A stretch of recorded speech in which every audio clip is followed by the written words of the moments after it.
Ya karena kalau kita bicara soal masifnya berita khilafah radikal itu pasti akan merugikan salah satu capres tertentu. Katakanlah namanya Anies. Gitu ya. Nggak bisa gitu. Ini udah persepsi publik yang sudah terbentuk sedemikian rupa. Saya juga nggak tahu gimana cara mengatasinya. Tapi kalau saya boleh saran kepada Anies, ini saran gratis yang saya pikir ini sangat-sangat mahal sekali gitu ya.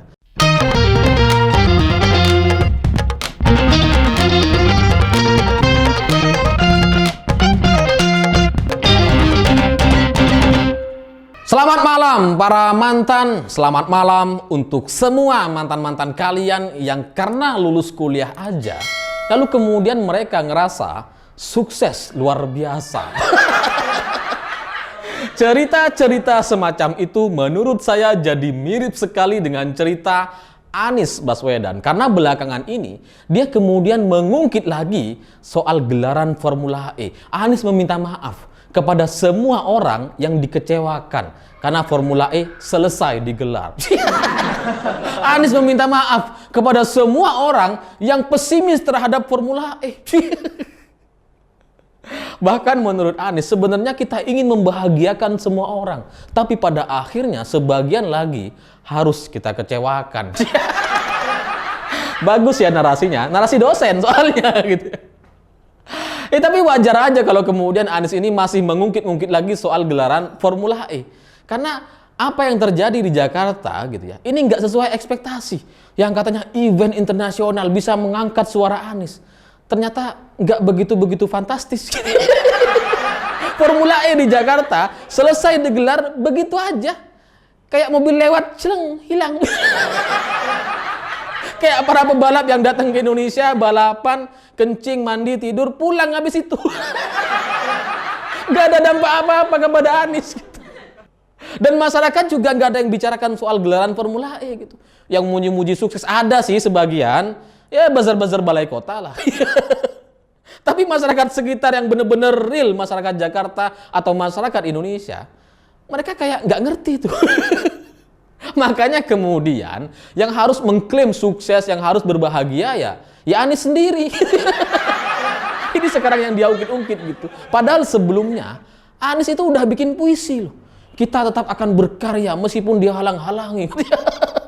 Kita tidak akan berhenti di sini katanya. Ya karena apa? Ya karena emang dia sendiri yang bahagia. Orang lain nggak ngeh gitu. Habis Formula E ya udahlah pulang masing-masing gitu.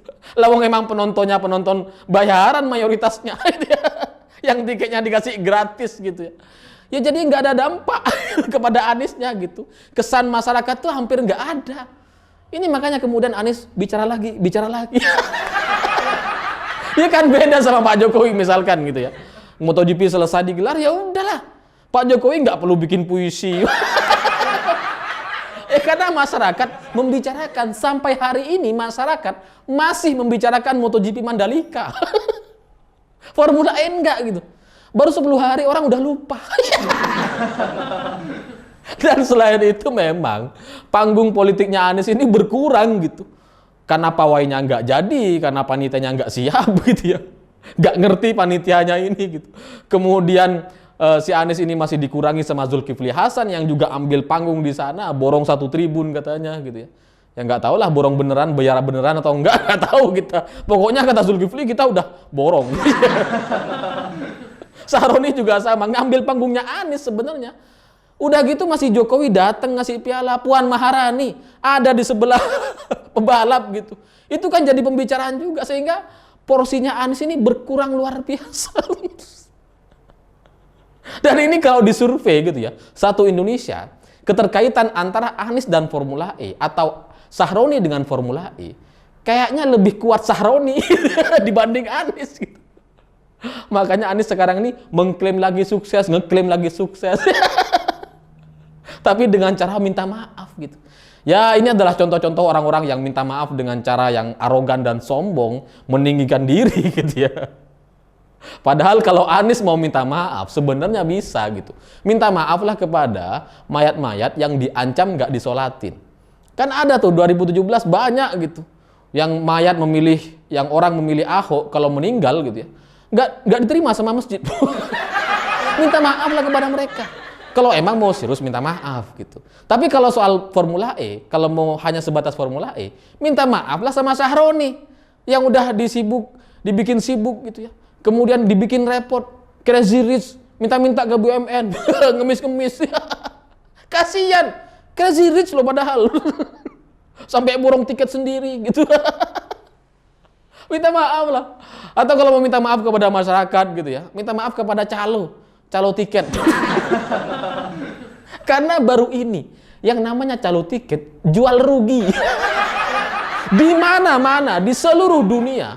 Wow, udah kayak teori hujan ini gitu ya. Yang namanya calo tiket biasanya untung gitu. Kalau kita beli tiket ke calo harganya 2 kali lipat, 3 kali lipat. Nah, ini Formula E, Bung. Tiketnya dijual murah. Calonya rugi. Minta maaf lah sama mereka.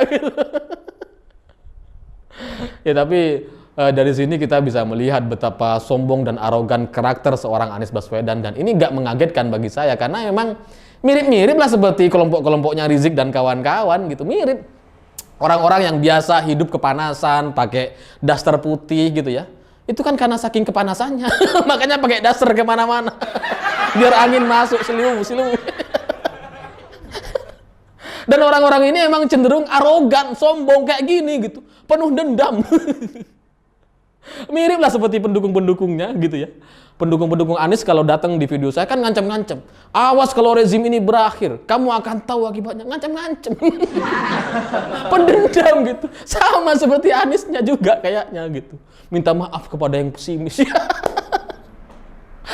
Kita itu sebenarnya bukan pesimis gitu. Kita itu melihat dari rekam jejak gitu. Bahwa hampir semua yang dilakukan atau dijanjikan oleh Anies Baswedan itu kan nggak terlaksana. Atau kalaupun terlaksana, nggak sesuai imajinasinya Anies gitu. Ambil contoh rumah DP 0 rupiah gitu ya. Yang katanya mau bikin ratusan ribu, ini cuma sekarang berapa? 10.000. Itu kan udah nggak sesuai ekspektasi, nggak sesuai janji gitu. Oke katanya. Mau dikasih modal, mau dicarikan pembeli, dikasih pelatihan. Omong kosong semuanya. Naturalisasi, sumur resapan yang katanya bisa menyerap air. Malah dibeliin pompa untuk dicabut satu-satu airnya. Jadi kita itu pesimis karena memang dari rekam jejaknya apa yang dilakukan oleh Anies hampir semuanya nggak terlaksana dengan baik. Kalaupun terlaksana, ya kayak sumur resapan itu gitu. Yang katanya sumur resapan tapi nggak ngeresap. Karena bagi kita gitu ya, yang namanya gelaran event internasional ini kan persiapannya harus matang. Nah, Formula E 3 bulan. Itu pun juga baru bikin aspal.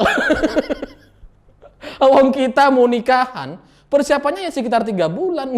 Itu event-event lokal, ini internasional. 3 bulan.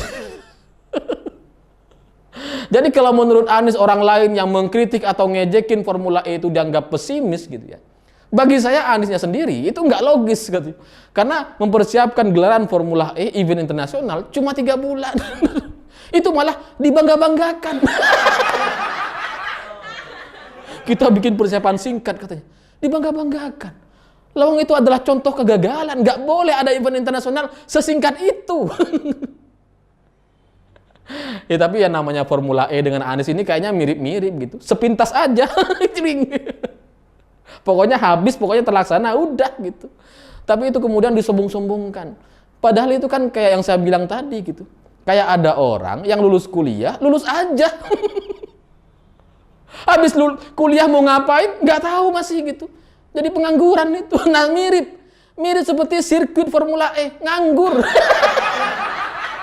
Gelarannya sih selesai gitu. Selesai wisuda lah kemarin gitu ya. Tapi habis ini mau dijadikan apa? Nggak tahu.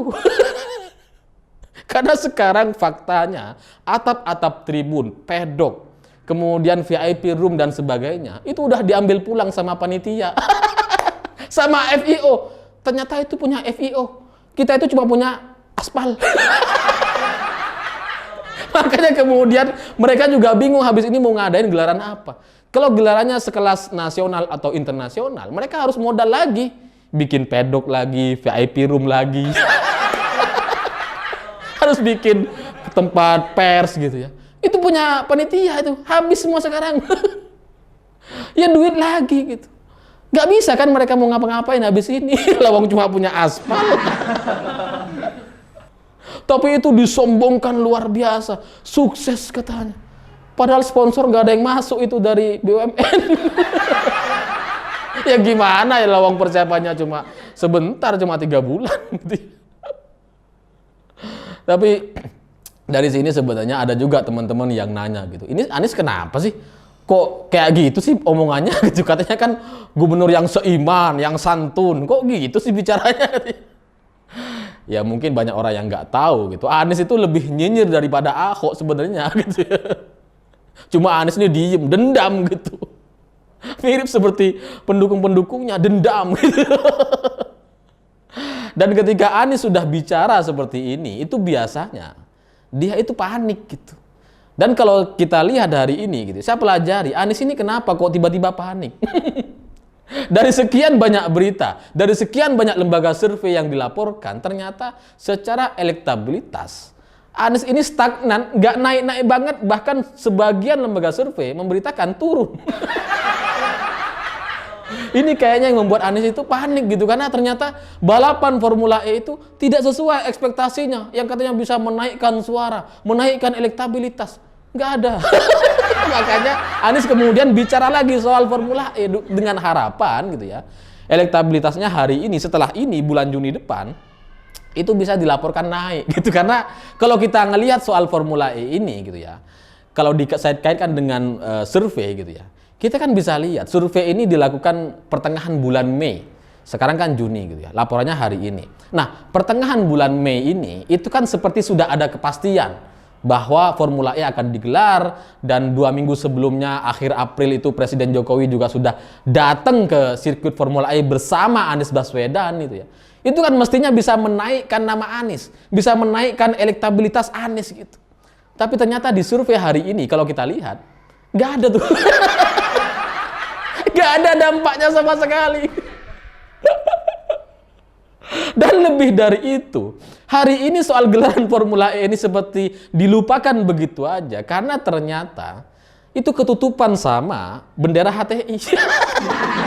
Ketutupan sama kelompok-kelompok radikal yang mendukung Anies Baswedan. Ya karena kan sebelumnya kan ada tuh relawan yang bikin gelaran deklarasi gitu ya. Isinya HTI, FPI, ex-teroris. Itu semuanya menutup muka Anies gitu. Mengecewakan sekali itu emang. Minta maaf lah saya kepada Anies. Karena selalu membicarakan soal radikal.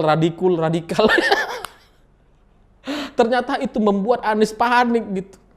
Karena akhirnya dilupakan gitu. Entah gimana ceritanya, persepsi masyarakat Indonesia, kalau kita bicara soal kelompok ekstremis radikal di Indonesia, itu selalu terkait kepada Anies Baswedan gitu. Ya karena FPI kan dukung Anies waktu itu 2017, dan itu sudah gak bisa dibantah gitu. Sehingga seolah-olah semua kelompok radikal di Indonesia ini pasti ke Anies gitu. Persepsi masyarakat gitu. Dan itu susah dibantah sampai sekarang. Makanya relawan-relawan Anies ini coba bikin skenario gitu. Coba bikin drama. Ingin melepaskan diri dari kelompok-kelompok radikal ini. Tapi nggak bisa ternyata gitu. Karena setiap ada isu radikal, setiap ada isu kelompok ex-FPI, HTI, bikin deklarasi, pasti dukungnya Anies. Gak mungkin mereka dukung Ganjar, Prabowo, Puan Maharani, Airlangga Hartarto. Gak mungkin gitu. Gak bisa. Semuanya tuh mengarah kepada Anies gitu. Ini kalau di survei juga pasti hampir semua mereka tuh milihnya Anies. Dan ini entah kebetulan atau enggak gitu ya. Dalam seminggu terakhir, ini kan kita bisa lihat pemberitaan soal Khilafatul Muslimin itu benar-benar mengkhawatirkan banyak orang. Kita aslinya kaget loh. Ternyata ada puluhan kota yang sudah dikuasai oleh kelompok mereka. Bahkan ada menteri pendidikan dari Khilafatul Muslimin. Ada pimpinan khilafahnya, khalifahnya ada. Ada menteri-menterinya. Bahkan katanya sudah terafiliasi dengan 30 sekolah. Ini gila gitu. Yang setiap sekolah ini sudah diberikan ajaran-ajaran anti-Islam dan berideologi khilafah. Nah ini pemberitaan-pemberitaan yang semakin hari semakin membuka banyak cerita gitu ya. Ini akhirnya bermuara kepada Anies Baswedan. Saya juga gak ngerti gimana ceritanya gitu. Karena kalau kita semakin bicara soal radikal, itu yang dirugikan Anies. Selalu kayak gitu polanya gitu. Dan kelompok Khilafatul Muslimin ini gitu ya, saya nih baru dapat pencerahan gitu ya. Kalau nggak bisa disebut sebagai informasi gitu ya. Khilafatul Muslimin ini unik sebenarnya gitu ya. Karena mereka melakukan pawai atau konvoi itu dalam rangka melakukan konsolidasi politik tingkat nasional. Untuk memberikan gairah kepada kelompok mereka agar ke depan mereka itu lebih bersemangat untuk mendukung capres. Ini jangan sampai salah, capres yang pro terhadap mereka gitu. Makanya mereka melakukan konvoi. Ini untuk pesan kepada satu Indonesia gitu. Dengan satu keyakinan bahwa setelah konvoi nggak akan ada apa-apa, nggak akan ada penangkapan. Tapi ternyata ditangkap semua. Tangkap semua di semua kota gitu. Dan langsung instruksi Kapolri kepada semua Kapolda bergerak. Habis semua pesantren-pesantren, sekolah-sekolah ditutup, disikat semua. Nggak jadi konsolidasi mereka. Ya karena konsolidasi ini harus dilakukan dalam rangka untuk meyakinkan mereka bahwa kalau si capres tertentu ini menang nantinya, mereka bisa lebih berkembang, lebih bisa berkuasa, bahkan antara Menteri Pendidikan dan mantan Menteri Pendidikan ini bisa saling berkomunikasi nanti. Itu. Makanya kemudian ada tuh Menteri Pendidikannya, tangkep semua. Nah, orang-orang ini gitu ya, sekarang gitu ya, yang sebelumnya yakin akan lebih berkembang bersama capres seiman gitu. Sekarang mereka tangkap-tangkapin semua, baru nyadar, aduh salah strategi. Padahal awalnya tuh sangat yakin, gak mungkin dia apa-apain gitu. Makanya kemudian mereka berani ngeklaim, kita dekat kok dengan Mabes Polri, kita sering telepon-teleponan, kita nggak anti Pancasila. Wah, nggak ngaruh. Kapolri bilang bergerak, tumpas. Nah, gara-gara pemberitaan ini gitu ya, itu kayaknya membuat lembaga survei nanti ini hasilnya di bulan depan itu akan lebih menarik hasilnya kita lihat gitu ya.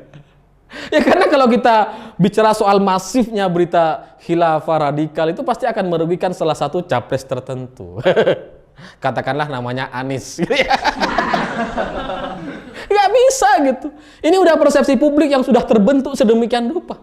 Saya juga nggak tahu gimana cara mengatasinya. Tapi kalau saya boleh saran kepada Anies, ini saran gratis yang saya pikir ini sangat-sangat mahal sekali gitu ya. Saya harus dibayar miliaran nih kalau saya bikin solusi kayak gini. Gitu ya. Karena persepsi publik sudah terlanjur mengaitkan Anies dengan kelompok radikal, dengan HTI, FPI yang memang faktanya di tahun 2017 memang mendukung Anies Baswedan gitu ya. Satu-satunya cara untuk melepaskan dari kelompok-kelompok mereka bukan lagi bicara soal Formula E, karena itu nggak nyambung, terlalu jauh narasinya. Satu-satunya cara adalah Anies langsung mendeklarasikan diri, menolak kelompok HTI, FPI, dan akan konsisten untuk memerangi kelompok-kelompok ekstremis radikalis di Indonesia. Itu pasti bikin elektabilitasnya Anies tuh langsung naik tuh. Kalaupun nggak naik, nggak turun lah minimal. Pasti gitu. Tapi kalau dia bicara Formula E, nggak nyambung. Terlalu jauh. Itu kan mirip seperti ceritanya Pak Jokowi yang dihajar dengan isu PKI dulu gitu ya. Pak Jokowi itu kan sempat leading sampai 65% sebelum ada isu PKI. Ketika isu PKI masuk dengan majalah-majalah obor rakyat dan sebagainya gitu ya, langsung terjun bebas Pak Jokowi. Nah, Anies ini juga sama gitu kayaknya gitu ya. Dia akan terjun bebas sampai akhirnya dia harus klarifikasi seperti Pak Jokowi. Pak Jokowi klarifikasi, saya bukan PKI, keluarga saya gak ada yang PKI, saya lahir ketika masih bayi, PKI udah bubar. Tegas gitu. Nah, Anies ini berani nggak untuk bicara seperti itu? Itu pertanyaannya gitu. Tapi kalau dia nggak berani, punya pertimbangan yang lain, ya sudahlah. Selamat jalan lah. Saya pikir itu. Terima kasih sudah menonton. Jangan lupa subscribe, like, dan komen. Begitulah kura-kura.